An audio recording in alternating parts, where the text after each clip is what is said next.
नमस्कार, स्वागत है आपका हमारे इस विशेष कार्यक्रम राजवाड़ा से रेसिडेंसी में। लगातार बढ़ती लोकप्रियता के साथ फिर हमारे साथ मौजूद है इस हफ्ते अरविंद तिवारी जी। अरविंद जी, स्वागत है आपका हमारे इस कार्यक्रम में।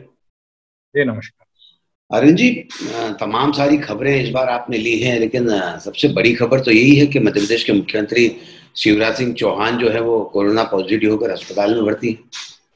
देखिए, बिल्कुल सही है। शिवराज जी ने खुद सबसे पहले इसकी जानकारी दी कि वो कोरोना पॉजिटिव पाए गए हैं। मेरा ऐसा मानना है कि जब मुख्यमंत्री वीडी शर्मा, सुहास भगत और अरविंद भदौरिया लखनऊ गए थे साथ में, और वहां से लौटने के बाद अरविंद भदौरिया जब कोरोना पॉजिटिव पाए गए तो उसी समय शिवराज जी को अपने आप को क्वारंटाइन कर लेना था और तत्काल टेस्ट करवाना था। क्योंकि वीडी शर्मा और सुहास भगत ने भी यही किया कि जैसे ही उन्हें अरविंद भदौरिया के पॉजिटिव होने की जानकारी लगी, वो तत्काल क्वारंटाइन में चले गए और उन्होंने अपना टेस्ट करवाया, जिसमें दोनों नेगेटिव पाए गए। अब शिवराज जी वहां से लखनऊ से लौटे, उसके बाद लगातार लोगों से मिलते रहे, मंत्रियों से 1-to-1 संवाद करते रहे।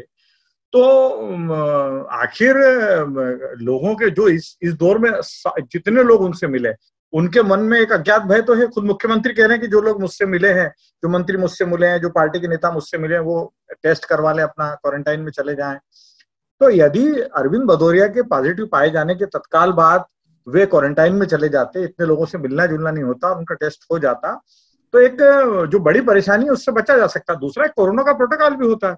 एक सामान्य आदमी यदि किसी कोरोना पॉजिटिव के साथ रहा और कॉन्टेक्ट हिस्ट्री में आ जाता तो तत्काल उसे क्वारंटाइन किया जाता है। तो मेरा ये भी मानना है कि ऐसे मौके पर मुख्य सचिव इकबाल सिंह बैस या जो भोपाल के कलेक्टर हैं अविनाश लवानिया, उनकी भी जिम्मेदारी बनती है कि वो मुख्यमंत्री जी को सलाह देते हैं कि आप क्वारंटाइन में चले जाइए। यही तो वैसे मौके होते हैं जब नौकरशाहों को मतलब जो कहा जाता है ना कि राजनेताओं को कहीं ना कहीं सही गाइडेंस की भी जरूरत रहती है। अगर ये दोनों, मेरा मानना है कि मुख्यमंत्री जी को बता देते कि कोरोना प्रोटोकॉल ये कहता है, तो मुख्यमंत्री जी उसी समय क्वारंटाइन में चले जाते और इतने लोगों को परेशानी का सामना नहीं करना पड़ता। आपने बात बिल्कुल सही कही कि जब अरविंद भदौरिया कोरोना पॉजिटिव पाए गए तो उसके बाद निश्चित तौर पर सीएम को खुद को एक ये फैसला ले लेना था, और तमाम सारे जो सलाहकार है उनकी भी जिम्मेदारी बनती है। मुझे जहन में आता है जब शिवराज सिंह चौहान इस कोरोना के दौर में इंदौर आए थे तो उनके आसपास शील्ड लेकर जवान चल रहे थे आसपास। वो काफी दूरी मेंटेन की गई थी और काफी उनका सुरक्षा चक्र का घेरा काफी मजबूत बनाया गया था ताकि उन तक कोई। वही मेरा कहना है कि सुनील जी, एक और जब मुख्यमंत्री खुद लोगों से कह रहे हैं कि आप सुरक्षित रहिए, अपनी सुरक्षा करिए, और दूसरी ओर मध्य प्रदेश की सत्ता का शीर्ष पुरुष ही अगर सुरक्षा नहीं वो कर पाए, फॉलो नहीं कर पाएगा, नॉर्म्स फॉलो नहीं कर पाएंगे। अब आप देखिए मुख्यमंत्री से कितने मंत्री इस दौर में मिले, कितने नेता मिले, आपको उनमें से कई ऐसे दिख रहे हैं जिन्होंने ना मास्क का उपयोग किया है, ना सोशल डिस्टेंसिंग फॉलो की। तो आखिर ये मतलब एक बड़ी परेशानी तो सबके लिए खड़ी करी गए ना। पर जैसे इंदौर में आए थे तो तमाम सारे उनके साथ शील्ड लेकर जवान मौजूद थे, डिस्टेंस मेंटेन किया जाता था, सब कुछ किया जाता। और बात के हम वीडियो जो भोपाल के उनके देखे या बाहर कहीं जाने के, तो वहां सभी प्रोटेक्शन फॉलो नहीं किया। शुरुआत में गंभीरता से लिया शिवराज सिंह जी ने इसको। जी जी। अब अरविंद भदौरिया की बात कही आपने कि अरविंद भदौरिया कोरोना पॉजिटिव हो गए, वहीं दूसरी तरफ अरविंद भदौरिया के मैनेजमेंट को लेकर भी काफी तारीफ हो रही है। देखिए, अरविंद भदौरिया मूलतः विद्यार्थी परिषद की उपज है और विद्यार्थी परिषद के रास्ते उन्होंने भारतीय जनता युवा मोर्चा और भाजपा की राजनीति में प्रवेश किया। तो एक मंजा हुआ नेतृत्व तो पार्टी को मिला है। और मैंने तो वो दौर देखा जब उमा भारती मुख्यमंत्री थी और कप्तान सिंह सोलंकी पार्टी के संगठन महामंत्री हुआ करते थे। तब उमा जी ने एक व्यवस्था की थी कि रोज एक मंत्री भाजपा कार्यालय में पहुंचता था और 2-3 घंटे वहां रहकर कार्यकर्ताओं से रूबरू होता था। तो वो सत्ता और संगठन में जो समन्वय का उस दौर का काम है वो अरविंद भदौरिया देखते थे। उसके बाद बड़ा मलहरा उपचुनाव आया तो वहां भी अरविंद भदौरिया बड़ी महत्वपूर्ण भूमिका में रहे। और उसके बाद से लगातार पार्टी मतलब एक उपचुनाव के तो वो विशेषज्ञ हो गए थे। जहां भी उपचुनाव की नौबत आती थी पार्टी अरविंद भदौरिया को तैनात करती थी और नतीजे बहुत अच्छे मिलते थे। तो अरविंद भदौरिया, और अभी भी जब लोटस वन की स्थिति बनी, जब कांग्रेस के विधायकों को, जिनमें हरदीप सिंह डंग, बिसाऊ लाल सिंह, एदल सिंह कंसाना थे, इनको जब पहले दौर में इकट्ठा करके बाहर ले जाया गया, जिसकी भनक भी कमलनाथ को नहीं लग पाई थी, कांग्रेस सरकार को नहीं लग पाई गई थी, तो उसके सूत्रधारों में भी अरविंद भदौरिया एक थे। तो अरविंद भदौरिया जो है इन दिनों उनका मैनेजमेंट बहुत ही तगड़ा चल रहा है। अब जो पार्टी में एक बात चल पड़ी है कि आखिर सिंधिया के दबाव से कैसे मुक्त हुआ जाए, पार्टी का एक बड़ा वर्ग इस बात को कह रहा। तो अब जो विधायक सिंधिया के साथ आ गए थे, ज्योतिरादित्य सिंधिया के साथ पार्टी में आ गए थे, उनसे इतर कुछ विधायकों को और पिछले 15 दिन में भाजपा में लाया गया है। नारायण पटेल हो, सुमित्रा काजदेकर हो, प्रद्युम्न लोधी हो, तो इस अभियान का भी सारा मैनेजमेंट अरविंद भदौरिया के हाथों में ही है। तो मेरा आशय ये है कि भले ही वो कोरोना पॉजिटिव हो गए, अस्पताल में भर्ती हैं, लेकिन उनका मैनेजमेंट अभी भी जारी है। वो भारतीय जनता पार्टी का टारगेट है कि 30 से ज्यादा 30-32 विधायक जो है वो रहे, तो 22 तो पहले से ही थे। उसके बाद जो है लगातार ये 3 विधायक फिर शामिल हो गए, और 2 जगह उपचुनाव होना, तो 27 जगह उपचुनाव तो होना ही होना। उसके अलावा पार्टी चाहती है कि 5-6 और कांग्रेस के विधायकों को अपने पाले में कर ले। तो यहाँ सब इस पूरे मामले में अरविंद भदौरिया का मैनेजमेंट ही काम कर रहा है। अरविंद भदौरिया का मैनेजमेंट वहां काम कर रहा है, लेकिन खबरों के में अरविंद तिवारी जी का मैनेजमेंट भी हमको देखने को मिल रहा है। आप लगातार इंगित करते आए हैं। पिछली बार 2 हफ्ते पहले आपने बताया कि मालवा निमाड़ के कुछ विधायक जाने वाले हैं, और सुमित्रा काजदेकर उनमें से एक थी, नारायण पटेल एक थे। नारायण पटेल गए, और अभी भी मेरा कहना है कि मालवा निमाड़ के 3 से 4 विधायक अभी और जाएंगे। मैं वही जानना चाह रहा था, उसी बात पर आया था। तो क्या ये संभावना प्रबल है? बिल्कुल, ये बहुत प्रबल संभावना है, और जो है ये अरुण यादव के लिए चिंता का विषय है, जो कि निमाड़ के बड़े नेता माने जाते हैं। हालांकि वो 2-3 चुनाव पिछले लगातार हार चुके हैं, जिससे उनका राजनीतिक कद पे भी असर पड़ा है। लेकिन पूर्वी निमाड़ में कांग्रेस के पास 2 ही विधायक थे, और दोनों जो है वो भाजपा में चले गए। पश्चिम निमाड़ में कांग्रेस के पास बहुत विधायक है। खरगोन और बड़वानी जिले में कांग्रेस के पास 5 विधायक तो खरगोन जिले में ही है। तो ये बड़ी चर्चा है कि अब जो है पश्चिम निमाड़ के विधायक जो हैं वो भाजपा के टारगेट पे हैं, और अरुण यादव के लिए बहुत अलर्ट रहने की जरूरत है, क्योंकि आने वाले समय में पश्चिम निमाड़ और धार, ये 2 जो है भाजपा, यहाँ के विधायक, कांग्रेस विधायक भाजपा के टारगेट पे हैं। और अगर इनमें वो सफल हो जाते हैं तो वो मतलब अरुण यादव के लिए एक बड़ा सेटबैक रहेगा, क्योंकि अरुण यादव निमाड़ के बड़े नेता माने जाते हैं। उनके भाई भी कैबिनेट मंत्री रहे, सचिन यादव, जो कसरावत से विधायक है, इसलिए उनके बहुत अलर्ट रहने की जरूरत है। अरविंद जी, अरुण यादव जी के बारे में भी इसी चर्चा चली थी कि कहीं न कहीं जिस तरह से सुमित्रा काजदेकर और नारायण पटेल गए हैं, ये इनके ही समर्थक है, इनके कहने पर इन्हें टिकट मिला था। तो क्या अरुण यादव अभी कुछ पाला बदलने की स्थिति दिख रही है आपको? देखिए, अरुण यादव जिस तरह से ज्योतिरादित्य सिंधिया के खिलाफ दहाड़ रहे हैं, उससे अभी तो ऐसा नहीं लगता, लेकिन ये तो राजनीति है, कुछ भी हो सकता है। और अरुण यादव भी जो है वो कांग्रेस में कोई बहुत ज्यादा संतुष्ट तो नहीं पा रहे हैं अपने आप को, बहुत कंफर्टेबल तो नहीं है वो। तो हो सकता है कि आने वाले समय में कोई ऐसा निर्णय ले ले। हालांकि अरुण यादव के राजनीतिक सलाहकार दिग्विजय सिंह माने जाते हैं, तो दिग्विजय सिंह से बहुत प्रभावित हैं, और उन्हें ऐसा लगता है कि सुभाष यादव के निधन के बाद दिग्विजय सिंह ही उनके राजनीति में मार्गदर्शक हैं। इसलिए बहुत कुछ उनकी सलाह पे भी निर्भर होगा। लेकिन अरुण यादव कांग्रेस में अपने आप को कंफर्टेबल तो नहीं फील कर रहे। अरुण यादव कांग्रेस में अपने आप को कंफर्टेबल फील नहीं कर रहे हैं। वहां जब कांग्रेस की सरकार थी, कमलनाथ ने मीडिया सेल बनाया था, पहले माणक अग्रवाल को जिम्मेदारी दी, बाद में शोभा ओझा की ताजपोशी हो गई। तो शोभा ओझा ने तो जनसंपर्क विभाग को काफी अपने हिसाब से चलाया था। बिल्कुल, आपका सही कहना है, और मैंने इंगित भी किया है कि जब कमलनाथ प्रदेश कांग्रेस अध्यक्ष बन के आए तो पहली जो 5 नियुक्तियां हुई थी, चंद्र प्रभाष शेखर, माणक अग्रवाल, नरेंद्र सलूजा, गोविंद गोयल, और एक नाम मुझे ध्यान नहीं आ रहा, 5 नियुक्तियां प्रमुखता से हुई थी। लेकिन 1 महीने बाद ही माणक अग्रवाल को जो है मीडिया सेल के प्रमुख पद से हटा दिया गया था, और शोभा ओझा को जिम्मेदारी सौंपी गई थी। और ये माना गया था कि शोभा ओझा बहुत बखूबी उस जिम्मेदारी का निर्वहन करेंगी। तो उस जिम्मेदारी का उन्होंने कितनी बखूबी से निर्वहन किया, ये तो प्रदेश कांग्रेस अध्यक्ष कमलनाथ या जो लोग कांग्रेस के मीडिया सेल से जुड़े थे वो बता पाएंगे। लेकिन सत्ता में कांग्रेस की मौजूदगी का शोभा ओझा ने बहुत फायदा उठाया, और वो चूंकि बहुत उनकी फ्लुएंसी है, दिल्ली में वो महिला कांग्रेस की राष्ट्रीय अध्यक्ष रह चुकी, तो उनके कनेक्शंस थे। तो मध्य प्रदेश के ब्यूरोक्रेट्स को उन्होंने ये दर्शाने की कोशिश की कि कांग्रेस सरकार में है तो आपको हमारी बात मानना पड़ेगी। और मध्य प्रदेश का जनसंपर्क विभाग तो एक तरह से उस दौर में शोभा ओझा के इशारे पे ही चला।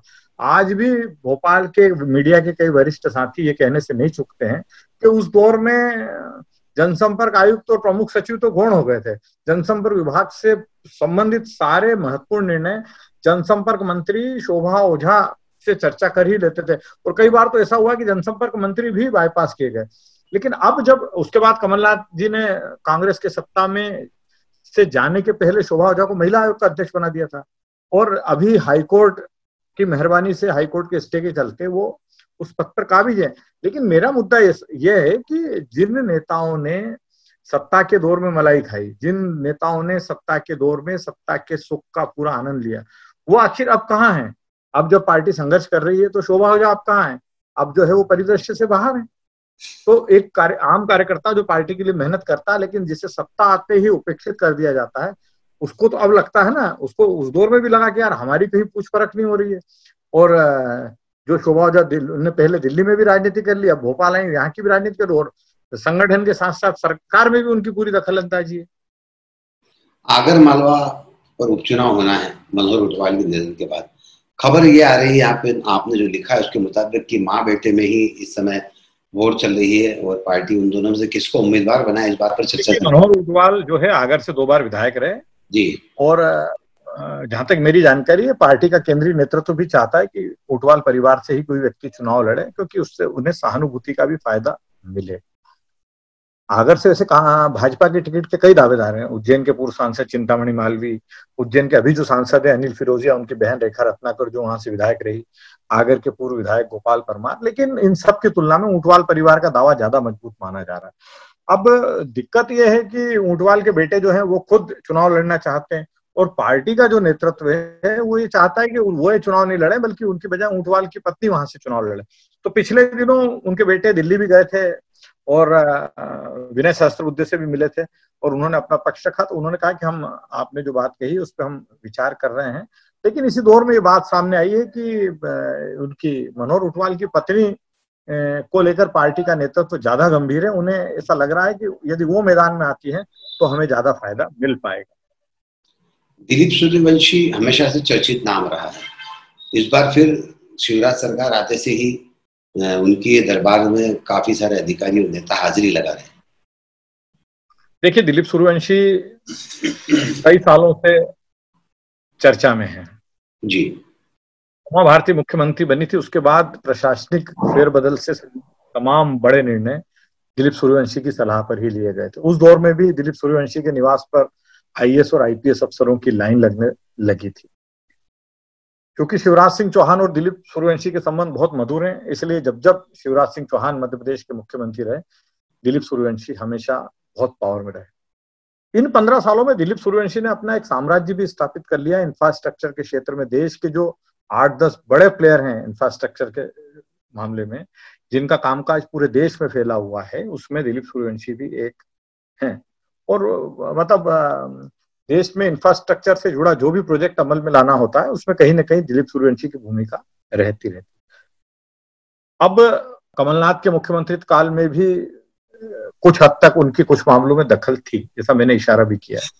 लेकिन अब जब शिवराज सिंह चौहान फिर मुख्यमंत्री हैं और प्रशासनिक पदस्थापनाओं में लगातार फेरबदल हो रहा है, दिलीप सूर्यवंशी के यहाँ फिर अफसरों की भीड़ बढ़ने लगी। अभी मध्य प्रदेश के परिवहन आयुक्त का जो फैसला हुआ और उसमें मुकेश जैन परिवहन आयुक्त बने, उसमें भी बड़ी अहम भूमिका दिलीप सूर्यवंशी की रही। एक कारण और है दिलीप सूर्यवंशी के यहाँ अफसरों के सतत संपर्क का, कि आने वाले समय में मध्य प्रदेश का मुख्य सचिव कौन हो इकबाल सिंह बैस के बाद, इसमें भी उनकी बड़ी अहम भूमिका रहने वाली है। इसलिए दिलीप सूर्यवंशी के इन दिनों आईएएस और नेता तो उनके जाते ही, जैसा मैंने उल्लेख किया कि नेता तो उनके मत्था टेकने जाते ही हैं, लेकिन इन दिनों आईएएस और आईपीएस अफसरों की भी काफी भीड़ दिलीप सूर्यवंशी के यहाँ पे है। आपने परिवहन आयुक्त वाली बात कही है, तो पुराने ट्रांसपोर्ट कमिश्नर मधु बाबू का वीडियो वायरल होने के बाद से एक नाम बहुत चर्चा में है, वो सत्यप्रकाश शर्मा। देखिए, सत्यप्रकाश शर्मा जो हैं वो, उनके मूल पदस्थापना तो परिवहन आयुक्त कार्यालय में पीए के पद पे है, लेकिन ये आदमी बहुत पावरफुल है और पिछले कई सालों से परिवहन आयुक्त कार्यालय के सारे सूत्र सत्यप्रकाश शर्मा के इर्द गिर्द घूमते रहते हैं। मेरी जानकारी में ऐसा आया है कि जो है, जब मधु कुमार परिवहन आयुक्त बने तो उन्होंने सत्यप्रकाश शर्मा पर कुछ नकेल डाली और इसी नकेल का असर था कि सत्यप्रकाश शर्मा विचलित रहने लगे। जो आदमी बहुत पावरफुल किसी विभाग में हो, यदि उस पर कोई अधिकारी नकेल डाल दे तो उसका विचलित होना स्वाभाविक है। और चूंकि लंबे समय से विभाग में है और आने वाले समय में भी उन्हें विभाग में ही रहना है, इसलिए विभाग के जो कर्मचारी हैं, वे परिवहन आयुक्त और अतिरिक्त परिवहन आयुक्त तो आते जाते रहते हैं, लेकिन जो विभाग के कर्मचारी हैं वो तो सत्यप्रकाश शर्मा से जुड़े हुए हैं। तो मेरी जानकारी में ऐसा आया कि ये जो, क्योंकि ये वीडियो भी कोई नया वीडियो नहीं है, 4 साल पुराना वीडियो है, तो जिस व्यक्ति ने ये वीडियो बनाया था, जब वो व्यक्ति सत्यप्रकाश शर्मा के संपर्क में आया तो फिर ये सारा खेल जमा और उसके बाद ये वीडियो वायरल हुआ। मतलब वो अनकंफर्टेबल फील कर रहे, तो उन्हें लगा कि मधु बाबू यहाँ ज्यादा दिन रहे तो मेरी सत्ता खत्म सी हो जाएगी। तो इसलिए ये जो षड्यंत्र रचा गया, इसमें सत्यप्रकाश शर्मा की भी भागीदारी है। और परिवहन विभाग के कई अधिकारियों से मैंने इस बात की पुष्टि की है। वास्तव में उन्होंने कहा कि इस विभाग में सत्यप्रकाश शर्मा का बहुत दबदबा है और वो जो है कभी नहीं चाहेंगे कि कोई भी परिवहन आयुक्त जो है वो उन्हें दरकिनार कर इस विभाग को संचालित करे। अन्वेष मंगलम साहब जो है वो एडीजी प्रशासन है, नियम कायदे से चलने वाले व्यक्ति हैं, उनके बारे में क्या कहना है? देखिए, अन्वेष मंगलम बहुत अच्छे अधिकारी और हमेशा सिस्टम से काम करते हैं। जब उन्हें डायल 100 की कमान सौंपी गई थी, डायल 100 मतलब मध्य प्रदेश में एक ऐसा मध्य प्रदेश पुलिस का ऐसा उपक्रम है जिसको देश भर में ख्याति अर्जित हुई, तो इसका श्रेय अन्वेष मंगलम को जाता है।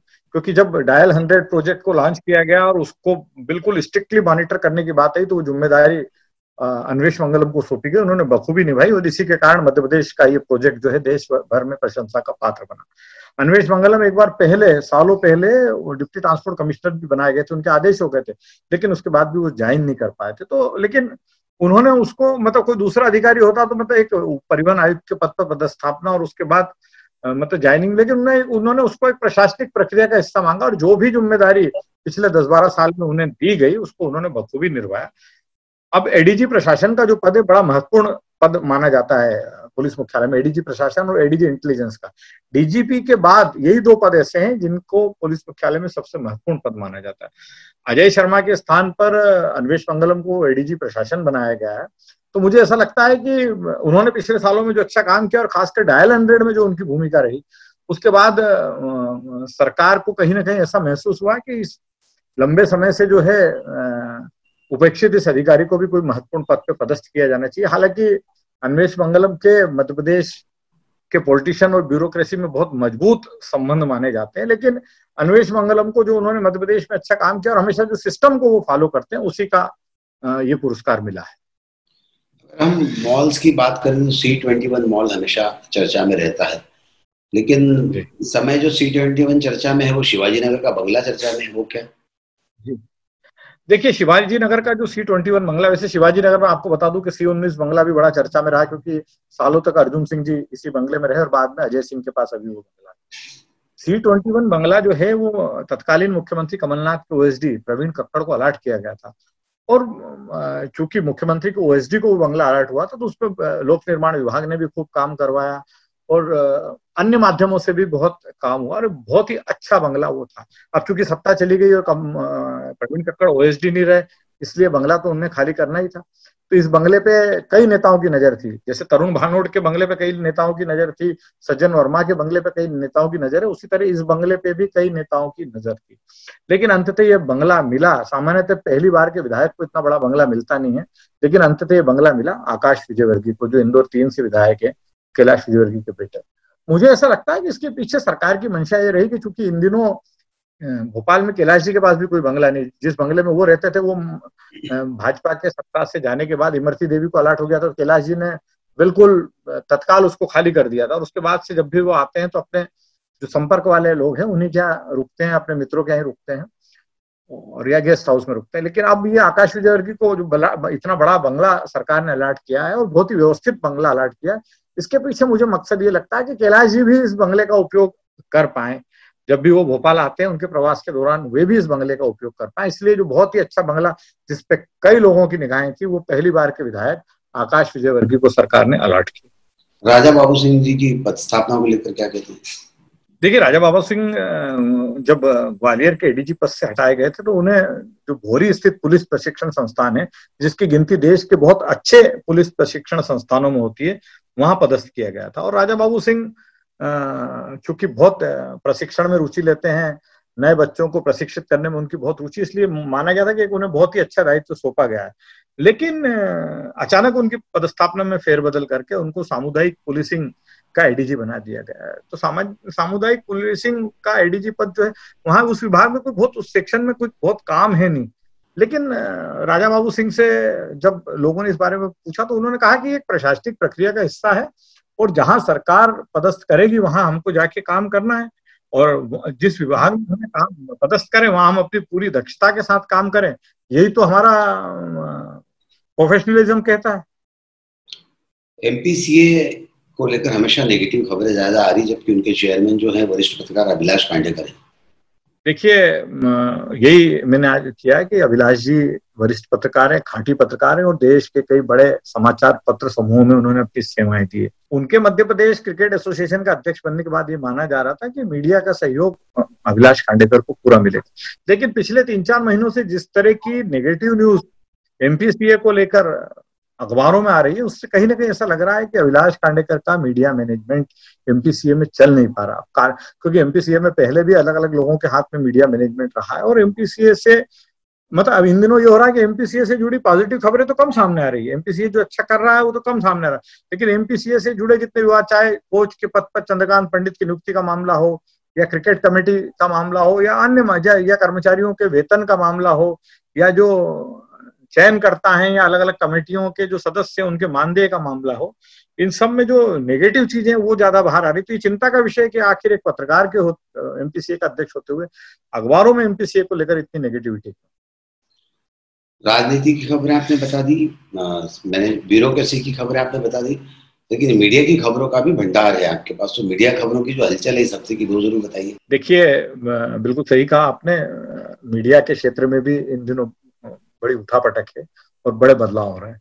तो मैंने इशारा किया कि जब देखिए, एक तरफ तो नई दुनिया समूह में कर्मचारियों को स्थानांतरित किया जा रहा है, कईयों को सेवा से पृथक कर दिया गया है, और नई दुनिया के जो सीईओ हैं संजय शुक्ला, वो जो ये सब जो कि बहुत भारी वेतन वाले लोग हैं, ये लोग सब ये बखूबी अपने पद पे जमे हुए हैं। और मैं तो संजय शुक्ला तो नई दुनिया में अपने दायित्व के निर्वहन के साथ साथ नई दुनिया के कुछ साथियों को लेकर विजयनगर क्षेत्र में एक बहुत ही हाई प्रोफाइल जो आजकल चाय की दुकानों का प्रचलन शुरू हुआ है, और मुझे लगा, मैंने उसमें इशारा किया कि चूंकि इस दिनों देश में बड़ी चर्चा चल रही है कि नरेंद्र मोदी भी चाय बेचते बेचते देश के प्रधानमंत्री हो गए, तो संजय शुक्ला जी को भी लगा हो कि चाय बेचना एक बहुत अच्छा काम है और हो सकता है कि चाय की इस दुकान के माध्यम से, तो मैंने कहा कि भाई प्रधानमंत्री पद तो मोदी जी को हासिल हो गया, लेकिन संजय शुक्ला के लिए संभावनाएं खत्म नहीं है, वो भी कहीं ना कहीं मंत्री तो बन ही सकते हैं। दूसरा जो है, दैनिक भास्कर के सागर संस्करण में एक बदलाव हुआ है, और वहां पे जो है उज्जैन से राजेंद्र दुबे को स्थानांतरित कर संपादक बनाया गया। भास्कर से एक बड़ी खबर ये आ रही है कि वहां पे जो है वो लक्ष्मी पंत, जो कि राजस्थान के बहुत वरिष्ठ पत्रकार हैं और कल्पेश याग्निक के निधन के बाद सुधीर अग्रवाल के ब्लू आइड हैं, उन्हें अब मध्य प्रदेश में अहम भूमिका में लाया जा सकता है, क्योंकि मध्य प्रदेश में काफी दिनों से जो है ये लक्ष्मी पंत जो है उनका 2 बार तबादला भी भोपाल हुआ, लेकिन वो ज्वाइन नहीं कर पाए थे राजस्थान की स्थितियों को देखते हुए, और राजस्थान में उन्होंने बहुत जबरदस्त काम किया। आज भास्कर राजस्थान में जिस स्थिति में है उसमें लक्ष्मी पंत का बड़ा योगदान है, तो आने वाले समय में वे भोपाल में बड़ी अहम भूमिका में रह सकते हैं। पत्रिका के एक वरिष्ठ साथी थे दीपेश अवस्थी, बहुत ही सीधे साधे सरल और सादगी वाले व्यक्ति थे और अच्छे जर्नलिस्ट माने जाते थे। जिस भी बीट को देखते थे उसमें कहा जाता था कि जिस बीट को दीपेश अवस्थी देखते हैं उस बीट में कोई उनकी उंगली नहीं पकड़ सकता। उन्हें अचानक पत्रिका समूह ने अलविदा कह दिया है। पत्रिका में एक रिपोर्टर थे, क्राइम देखते थे, नीलेंद्र पटेल, वो जो है बताते हैं कि संपादक के केबिन में कोई विवाद हुआ, उसके बाद उन्होंने अपना त्यागपत्र दे दिया है।